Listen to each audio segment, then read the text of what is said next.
तो जिस तरीके से साल 2025 में भारतीय शेयर बाजार के अंदर एक के बाद एक बड़े आईपीओज आए, नई नई कंपनियां शेयर बाजार में लिस्ट होती हुई नजर आई, ठीक उसी तरीके से 2026 भी आईपीओ के लिहाज से गुलजार रहने वाला है।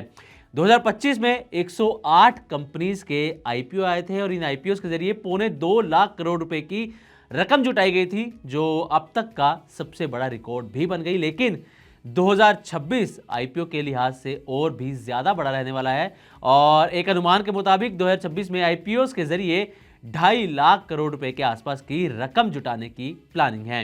लेकिन आज की जो हमारी वीडियो है ये आज फोकस्ड रहने वाली है एनएसई के आईपीओ पर, क्योंकि एनएसई के आईपीओ को लेकर सेबी से नो ऑब्जेक्शन सर्टिफिकेट का लंबे समय से इंतजार है और अब नो ऑब्जेक्शन सर्टिफिकेट यानी कि एनओसी को लेकर सेबी चेयरमैन की तरफ से एक बड़ा बयान आया है और कहा यह जा रहा है कि जनवरी के अंत तक, इसी महीने के अंत तक एनएसई को आईपीओ लाने के लिए एनओसी यानी कि नो ऑब्जेक्शन सर्टिफिकेट भी मिल सकता है। और इस वीडियो में डिटेल में इसके बारे में बातचीत करेंगे, लेकिन आपको पहले बता दें कि इस वक्त एक बड़ा आईपीओ सब्सक्रिप्शन के लिए खुला हुआ है। बीसीसीएल भारत कोकिंग कोल का आईपीओ, आज इस आईपीओ का दूसरा दिन है। जीएमपी भी इसका शानदार चल रहा है, इसके बारे में डिटेल में आगे हम बातचीत करेंगे। और इसके अलावा 13 जनवरी को अमागी मीडिया लैब्स का आईपीओ भी खुल रहा है, इसके बारे में भी डिटेल में बातचीत करने वाले हैं। लेकिन पहले नजर डाल लेते हैं एनएसई आईपीओ को लेकर बड़े अपडेट की कि सेबी चेयरमैन ने एनएसई आईपीओ को लेकर क्या कहा है। तो मिंट की एक रिपोर्ट के मुताबिक सेबी चीफ तुहिन कांत पांडे ने शनिवार को चेन्नई में एक प्रेस कॉन्फ्रेंस के दौरान कहा कि सेबी एनएसई के आईपीओ के लिए नो ऑब्जेक्शन सर्टिफिकेट को बहुत जल्दी जारी करने वाला है। ये एनओसी इसी महीने के अंत तक एनएसई को मिल सकता है और इसका मतलब यह है कि सेबी की तरफ से सबसे बड़ी मंजूरी दे दी जाएगी और उसके बाद एनएसई खुद आईपीओ की अगली प्रक्रिया शुरू कर सकता है। यानी कि जनवरी खत्म होने से पहले जहां तक संभावनाएं हैं, उम्मीद है और जैसा कि सेबी चीफ ने बयान भी दिया है, नो ऑब्जेक्शन सर्टिफिकेट मिल सकता है, जिसका लंबे समय से एनएसई इंतजार कर रहा है और उसके बाद आईपीओ की जो प्रोसेस है वो और तेज हो सकती है। अब एक नजर डाल लेते हैं कि आखिर एनएसई का मार्केट शेयर कितना है, जिसके चलते लोगों को इस आईपीओ का लंबे समय से इंतजार है। तो इनक्रेड डेटा के मुताबिक एनएसई की जो अनलिस्टेड शेयर प्राइस है वो लगभग 2045 रुपये पर शेयर है और इसका मार्केट कैप लगभग 5 लाख करोड़ रुपए के आसपास है।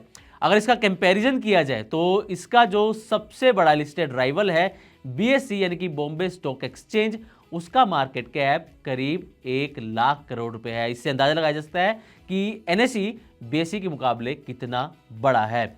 आपको बता दें कि एनएसई का 92.7% जो हिस्सा है वो इक्विटी कैश सेगमेंट में है और 74.3% हिस्सा इक्विटी ऑप्शंस सेगमेंट में है। मतलब कि भारत का लगभग सारा शेयर मार्केट एनएसई के जरिए ही चलता है। तो ये तो हो गई कि एनएसई पर तुहिन कांत पांडे ने क्या कहा है नो ऑब्जेक्शन सर्टिफिकेट को लेकर, और उसके बाद हमने एनएसई के मार्केट कैप के बारे में बात करी। और अब आपको बताते हैं कि जो एनएसई का आईपीओ है, अगर उसको एनएसई इसी महीने के अंत तक मिल जाता है तो कहा यह जा रहा है कि शुरुआती 6 महीनों के अंदर ही एनएसई का आईपीओ भी आ सकता है और कंपनी जो है शेयर बाजार में लिस्ट हो सकती है।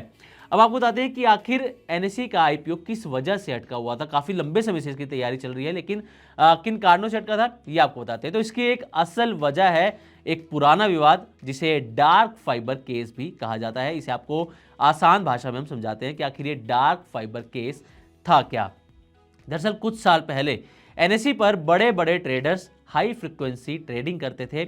इसका मतलब होता है बहुत तेज कंप्यूटर होता है, बहुत तेज इंटरनेट होता है और 1 सेकंड के 1000वें हिस्से में ट्रेड किया जाता है।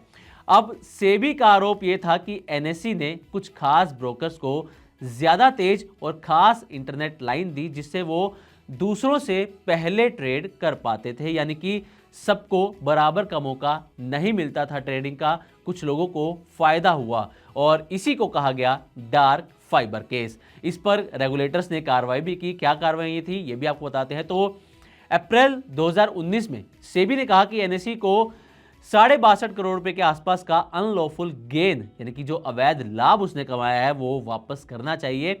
और इसके बाद कई सीनियर ऑफिसर्स को मार्केट रोल से प्रतिबंधित भी कर दिया गया था। 2022 में सेबी ने 7 करोड़ रुपए का जुर्माना लगाया, लेकिन बाद में सिक्योरिटीज अपीलेट ट्रिब्यूनल यानी कि सेट ने इसे रद्द कर दिया।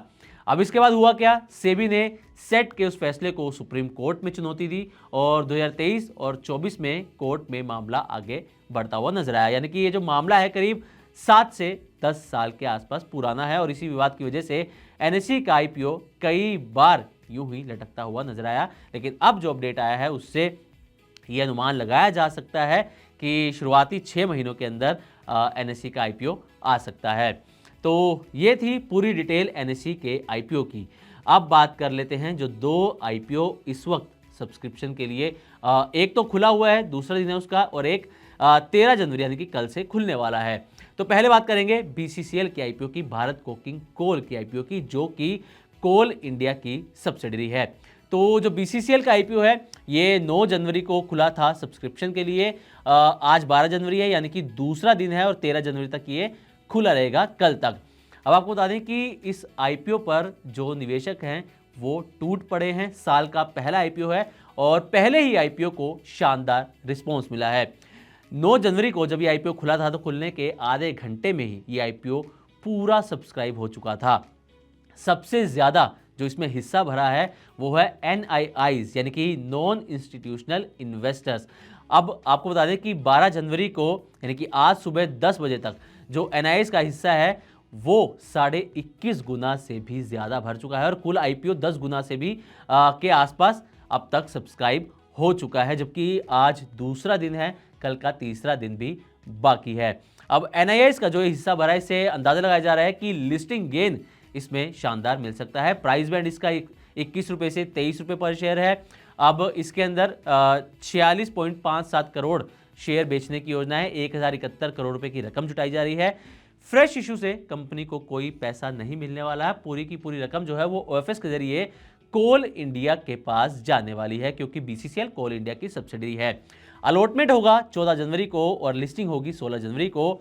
अब बात कर लेते हैं जीएमपी कितना चल रहा है। तो ग्रे मार्केट प्रीमियम बीसीसीएल के आईपीओ का जो चल रहा था 12 जनवरी को सुबह 10 बजे तक वो चल रहा था 10 रुपये से ज़्यादा, 11 रुपये के आसपास चल रहा था। यानी कि जो लिस्टिंग है वो 33 से 34 रुपये के आसपास हो सकती है, ऐसा इन्वेस्टर गेन के रिपोर्ट के मुताबिक कहा जा रहा है। यानी कि 46% के आसपास फिलहाल जो है वो प्रीमियम पर इसकी लिस्टिंग होने के संकेत हैं। यानी कि जिन्हें ये अलॉट होता है उन्हें अच्छा खासा मुनाफा मिल सकता है। वैसे आपको बता दें कि इस आईपीओ को सब्सक्राइब करना चाहिए या नहीं, इस बारे में जब हमने मार्केट एक्सपर्ट आस्था जैन से बात करी तो उन्होंने कहा कि इस आईपीओ को ज़रूर सब्सक्राइब करना चाहिए और बीसीसीएल का जो आईपीओ है वो ना करते भी कम से कम भी 15 से 20% का लिस्टिंग गेन भी दे सकता है। लेकिन हाँ, आईपीओ में अप्लाई करने से पहले आप उसके बारे में ज़रूर रिसर्च करें और देखें कि आपके हिसाब से आईपीओ फिट बैठता है या फिर नहीं। इसके लिए आप किसी एक्सपर्ट की मदद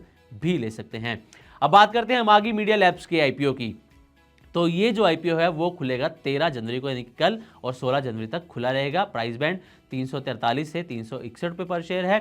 1788 करोड़ रुपए के आसपास की रकम इसमें जुटाई जानी है। फ्रेश इशू से कंपनी को मिलेंगे 816 करोड़ और ओएफएस से जो मौजूदा इसके शेयर होल्डर्स हैं उनके पास जाएगी 972 करोड़ रुपए के आसपास की रकम। अब इसका जो अलॉटमेंट होगा वो होगा 19 जनवरी को, लिस्टिंग होगी 21 जनवरी को। जीएमपी इसका भी शानदार चल रहा है, 37 रुपये पर शेयर इसका जीएमपी चल रहा है। यानी कि जो लिस्टिंग है वो 398 के आसपास हो सकती है, ऐसा investorgain.com का मानना है। तो ये 2 आईपीओ हैं जो खुल रहे हैं सब्सक्रिप्शन के लिए। बीसीसीएल का खुला हुआ है, अमागी मीडिया लैब्स 13 जनवरी को खुलने वाला है, जो कि साल का दूसरा ये आईपीओ होने वाला है। तो ये थी हमारी पूरी डिटेल एनएसई के आईपीओ पर कि सेबी चीफ ने क्या कहा है, एनओसी को लेकर क्या बयान दिया गया है, कब तक आईपीओ एनएसई का आ सकता है, और इसके अलावा 2 आईपीओज जिन पर आप दाव लगा सकते हैं। तो उम्मीद करते हैं कि हमारी तरफ से दी गई जानकारी आपको अच्छी लगी होगी। इसी तरह की और भी वीडियोस के लिए देखते रहे मनी 9 और सब्सक्राइब करें हमारा यूट्यूब चैनल।